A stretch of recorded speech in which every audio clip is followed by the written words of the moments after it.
देखो क्वेश्चन है कि एक जिले की जनसंख्या 3,83,000 है, जिसमें 2,21,000 मेल हैं।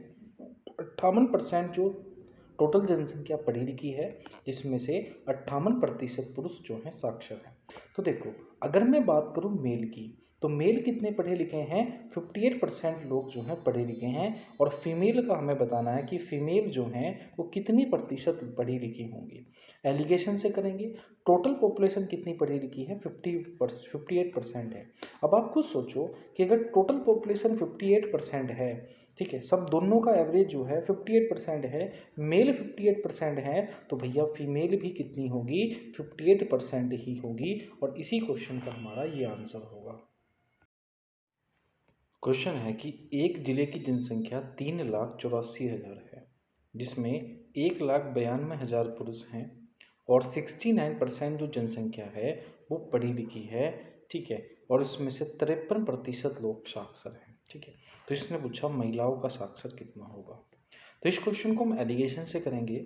जैसे हमें पता है कि जो मेल हैं वो मेल कितने पढ़े लिखे हैं। देखो, एक मेल है एक फीमेल है, ठीक है, मेल फीमेल है। और हमें पता है कि टोटल जनसंख्या जो पढ़ी लिखी है वो 69% पॉपुलेशन पढ़ी लिखी हुई है, ठीक है, टोटल एवरेज सबका। और जिसमें से 53% लोग जो हैं वो आपके क्या हैं जी? पढ़े लिखे हैं, ठीक है। उसके बाद हमें फीमेल का बताना है कि कितने पढ़ी लिखी होंगी। अब देखो, इस क्वेश्चन को अगर मैं करूँ तो देखो, सबसे पहली चीज़ 3,84,000 टोटल पॉपुलेशन है, ठीक है। अब 3,84,000 में से 1,92,000 क्या हैं? आपके मेल हैं। और 1,92,000 मेल हैं, तो भैया फीमेल घटाएंगे तो 1,92,000 ही फीमेल होंगी। और अगर मैं इसे काटूंगा तो इन दोनों का रेशियो आएगा 1:1, मेल और फीमेल का। अब हमें पता है कि जो एलिगेशन हमने लगाया, एलिगेशन जो ये 69% है, ये एक से कम होता है एक से ज़्यादा होता है। मतलब एक वैल्यू इससे कम होगी 69% से और एक ज़्यादा होगी, मतलब ये वैल्यू जो होगी ये ज़्यादा होगी। अब देखो, 53 और 69 का डिफरेंस कितने का आया? 13 का। 13 का कितने का? ठीक है, तो भाई 9 में से 3 का कितना आया जी?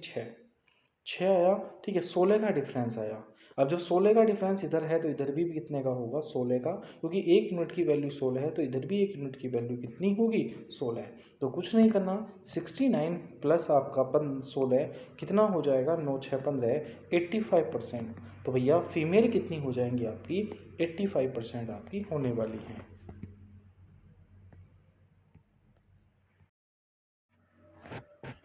क्वेश्चन है, यदि 8 अंकों की संख्या जो है, ये संख्या दे रखी है, 8 से डिविजिबल है, तो x और y के संभावित जोड़े कितने होंगे?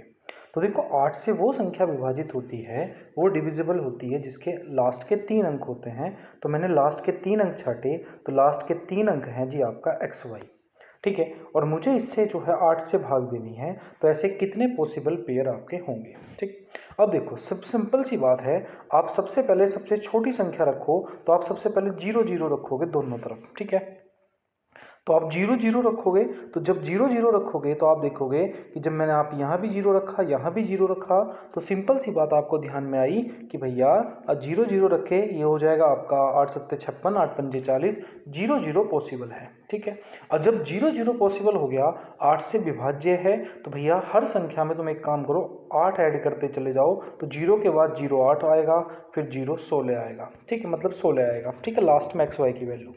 अब देखो, सबसे छोटी संख्या तो 0 0 थी, बड़ी संख्या देखोगे तो आप एक काम करो, आप देखोगे बड़ी संख्या, आप देखोगे तो 9 9 रखोगे, लेकिन 9 9 के बाद आपका 9 6 जो होगा वो डिविजिबल होगा।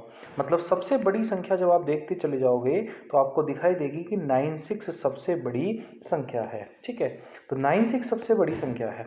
अब आपको चाहिए पेयर, तो आप क्या करोगे? या तो आप एक काम करो, सीधी बात है, आप देख रहे हो कि पहले 0 आया, फिर 0 के बाद 0 8 आएगा, फिर 0 16 आएगा, ठीक है। और ऐसे ही आपकी सीरीज चलती चली जाएगी आपकी आपकी 96 तक, ठीक है। अब देखो, नंबर ऑफ पेयर अगर मैं बात करूंगा तो एक फॉर्मूला आपको याद रखना है, ठीक है, last term minus first term, ठीक है, फर्स्ट टर्म बटे कॉमन डिफरेंस प्लस के 1। देखो, लास्ट टर्म कितनी है? 96, फर्स्ट टर्म कितनी है 0 0, तो 0 0 में से 96 घटाएंगे, डिफरेंस हमेशा 8 का रहेगा, ठीक है, +1, तो भैया 8 से काटोगे तो 96 ही बचेगा, 12 × 8 = 96, +1 कर दोगे तो भैया आ जाएगा 13।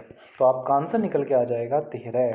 कितना आंसर निकल के आ जाएगा 13, ठीक है। तो इसमें कितने पद होंगे, आपके संभावित जोड़े होंगे 13 आपके संभावित जोड़े होने वाले हैं। क्वेश्चन है कि 1230 रुपये में प्रति सैकड़े की दर से एक व्यक्ति 400 नाशपाती खरीद पाता है तथा 980 रुपये के लाभ पर उसे बेच देता है, तो उसने पूछा कि प्रति दर्जन नाशपाती कितनी होगी। तो हमें पता है कि उसने 1230 रुपये में वो 100 नाशपाती खरीदता है प्रति सैकड़ा, मतलब एक सैकड़े में 100 होते हैं, मतलब 1230 रुपये में वह 100 नाशपाती खरीदता है।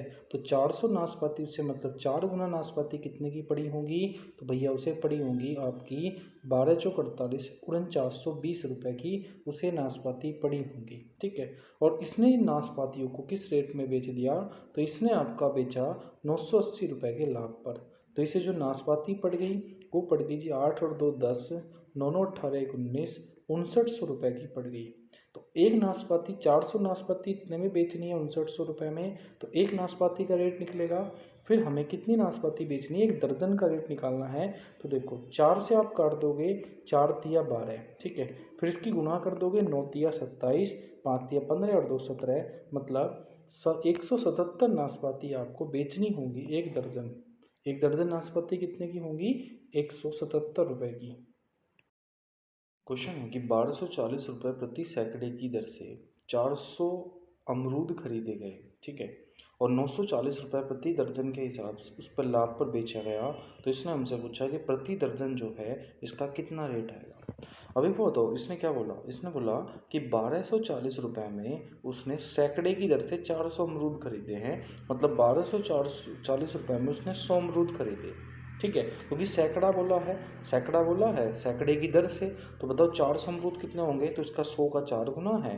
तो भैया 1240 के 400 अमरूद जो बैठेंगे सैकड़े के हिसाब से, वो बैठेंगे आपका 4 चौक 16, 4 दूनी 8 और 1 9, ठीक है, और 4 एकम 4, 4960 रुपये के, ठीक है। इसने अमरूद खरीदे और उन्हें 940 रुपये के लाभ पर बेच दिया, मतलब टोटल जो रेट बैठा वो 0, 6 4 आ गया आपका 10, 9 9 18 1 19, तो ये आ गया 5900 रुपये, ठीक है।